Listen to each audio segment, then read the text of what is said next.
Welcome to Culinary Quick Bites. Today we're going to be talking about cutting food on a bias. What is a bias, you may ask? Well, it's simply just cutting food on an angle. And there's three reasons that we'd want to cut our food on an angle. One is it creates visual appeal for your customers. Two, it helps create more surface area so that the foods may cook faster. And the third one, again, is about surface area, and it'll actually help your foods to brown more efficiently. So what we're going to do first is we're going to cut this celery down the middle. So we cut into 2 celery sticks here. Same with this one. And now we're just going to address the food at an angle. So I am standing pretty straight here at the board and have the food at an angle, so as I start cutting into it, I can start cutting it with a bias effect.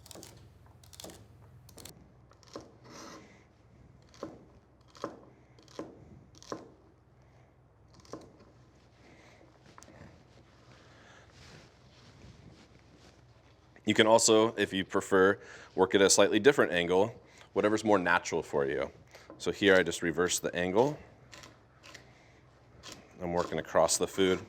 And this is a little bit more comfortable for me here. But again, now we've got these nice pieces that are a little bit larger in shape and size. And you'll be able to cook more efficiently and brown more efficiently.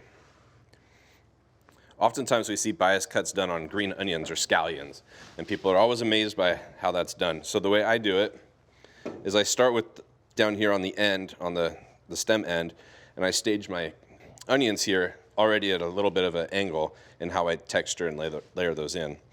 So next I just simply take my knife to it, remove the ends, discard those, and then continue up the onions, cutting at this bias.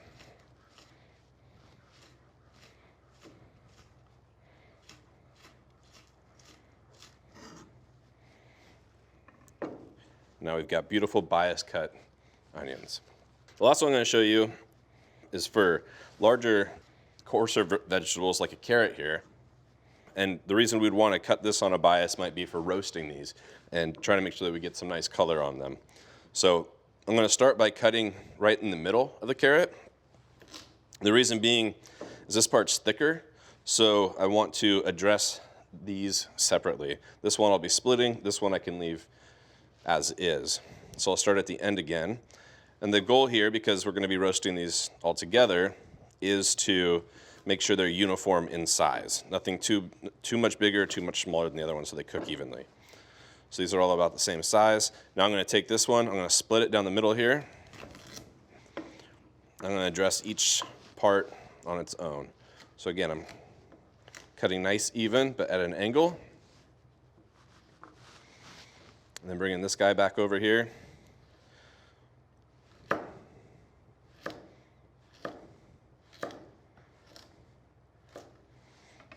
Perfect. So now we got some great bias cut carrots here, ready to be roasted. We've got some wonderful bias cut scallions that you can throw into a salad or garnish. And then we have also got some amazing bias cut celery here that can be used in a stir fry, in a salad, on a salad bar to add some texture and excitement. So just different ways you can use the bias cut. Check us out on our next Culinary Quick Bites.